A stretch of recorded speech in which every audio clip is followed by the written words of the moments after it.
This is a requested personal reading for Rachel. It's a 6-card random pull with a clear mind. First card is 11, Justice. Justice is a fierce but fair.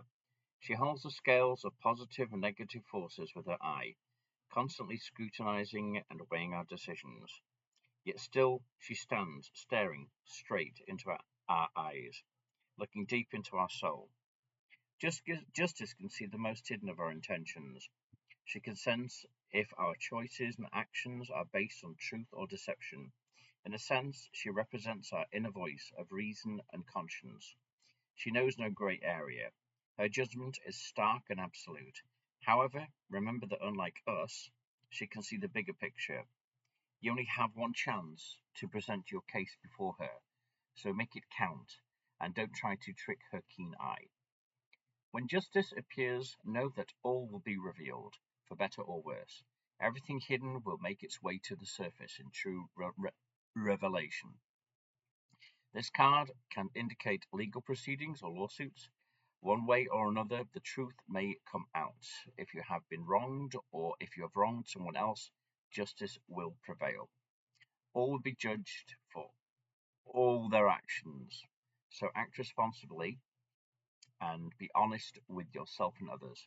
Perhaps there are some big decisions that need to be made at this time.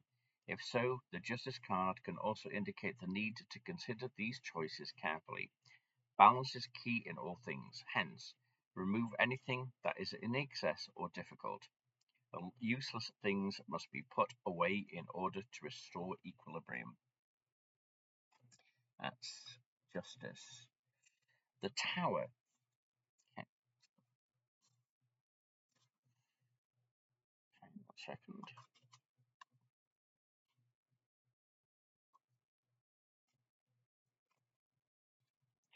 Let's do the Tower.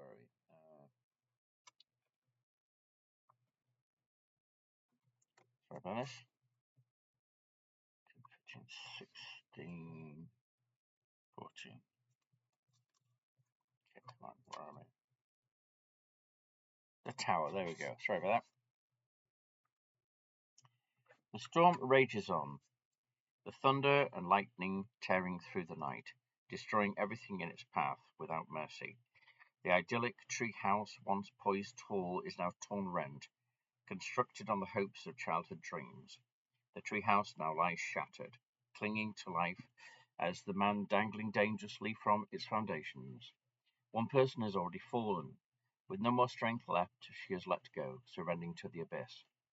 If the house were built on sturdier ground, could it have been prevented the situation? It's not likely. The storm was bound to arrive sooner or later. The Tower card is not a card we love to see in readings. It is unsettling, to say the least. When it reveals itself, we cringe at its potential ramifications. There is no sugarcoating it. It is a card that augurs a time of drastic transformations that will force us to move out of your comfort zone. If you get a person who doesn't enjoy change, if you are a person, who doesn't enjoy change, this card can signal a potentially challenging time. Tower doesn't bring small changes; it produces major shifts. Things that appeared stable and constant are now uprooted and abrupt. You may have to sell your home, relocate or seek new employment. As stressful as this period can be, remember that you are not your job or your house. Do not identify with the things that you do in life or the place where you reside. These are supporting elements in your life that will bring stability and comfort. However, they are not always fixed and static, and may be necessary to relinquish them to open up new possibilities. The one who stays constant in the sea of change is your true nature. See that you nourish, safeguard, and keep it well. Sorry about that, was a bit. So there we go, change. Knight of Pentacles. Okay, Knight of Pentacles. The Knight of Pentacles, or the key, of Pentacles, has now been passed to the Knight of Pentacles, who will embark on the second phase of the journey. His role is to guard the key zealously in his quest to convey it to the Queen. Curiously, he has a magnificent horse, yet he chooses to walk on foot. This indicates his slow, plodding, dutiful nature. The Knight of Pentacles is not one who will rush. He takes his duties seriously. He is methodical in his tasks and proceeds with prudence. Haste does not matter to him, only efficacy. If your reading was geared toward career aspects, the Knight of Pentacles intimates that your goal will be reached if you remain tenacious and focused. In matters of the heart, the Knight of Pentacles signifies a strong, stable relationship built on trust and honesty. If you were to personify the Knight of Pentacles, he would show up a very hard-working individual, someone who is conservative and cautious by nature and a bit of a perfectionist. This individual never leaves things half done and won't waste time. If you don't allow anyone in your life with those traits or characteristics, this card may actually represent the cautious aspect of yourself. Perhaps you are one who needs to harness the energy of the Knight of Pentacles, or if you are carrying his traits to excess, perhaps it's time to ease up a little. Okay, the Devil. Devil in the details, right? Okay, second here. Okay, the Devil is number 15.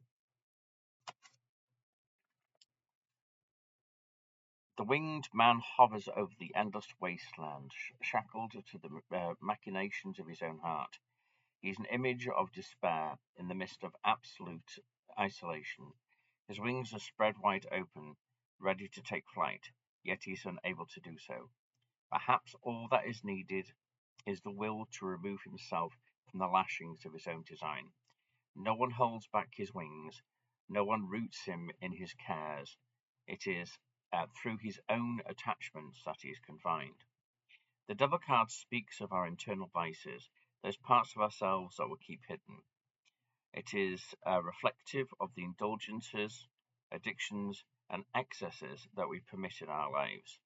These are weaknesses that make us vulnerable and perpetually keep old wounds open. This tends to happen if we've strayed too far from our spiritual side and focus more on the materialistic aspects of life. Have you overindulged in the fruits of the world, eschewing those of the soul? This is something that only, you can answer through reflections and introspection.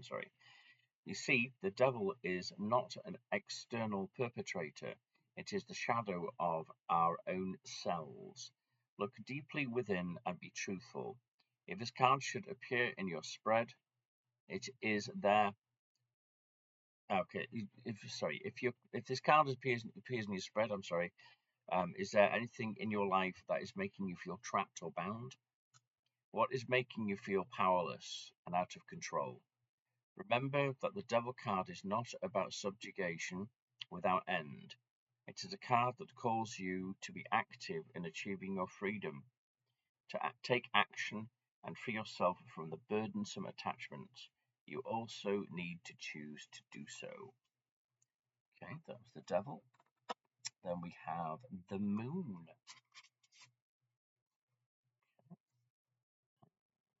The Moon.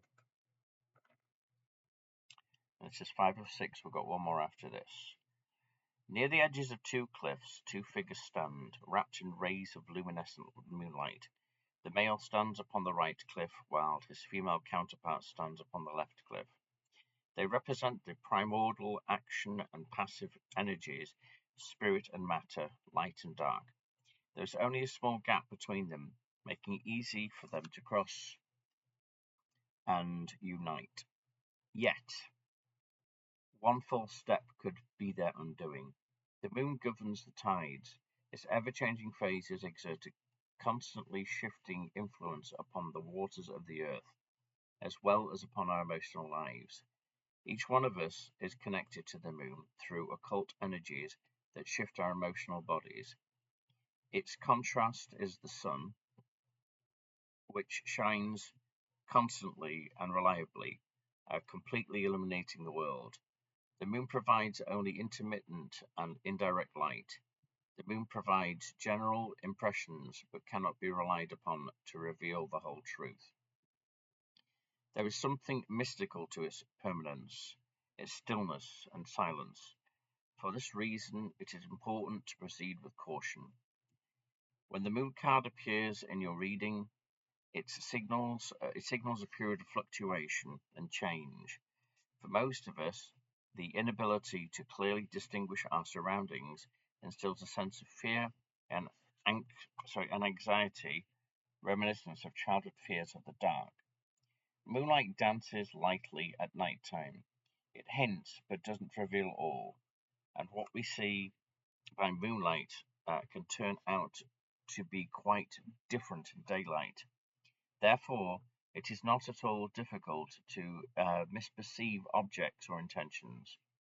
Beware then of false impressions throughout this period, as it's quite easy to lose your step and be deceived.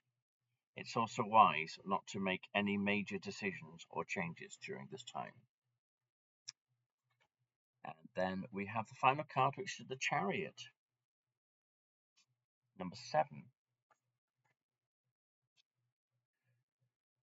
The rider stands tall on her two swans, brave and full of determinations. There is no fear in her as she guides the regal feathered creatures. She knows that fear will not help her in this mission, and any sort of wavering could bring about her demise. Therefore, she guides the swans with steady hands, aware of the power hidden in the winds. She knows it's useless to try and go against the wind, so instead she harnesses it. In this manner, her journey will be swifter and easier on the swans. The rider has to balance herself with care, taking note of her surroundings and also her charges.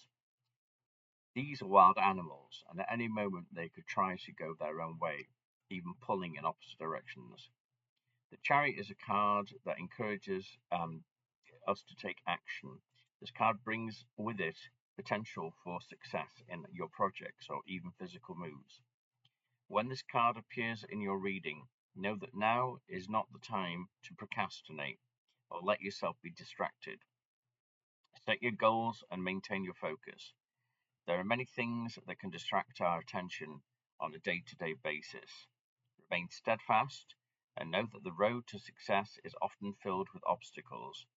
It's all about how you approach them.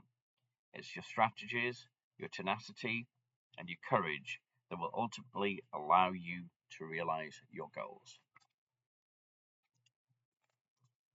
So that was the personal reading for Rachel on the 18th of May 2025.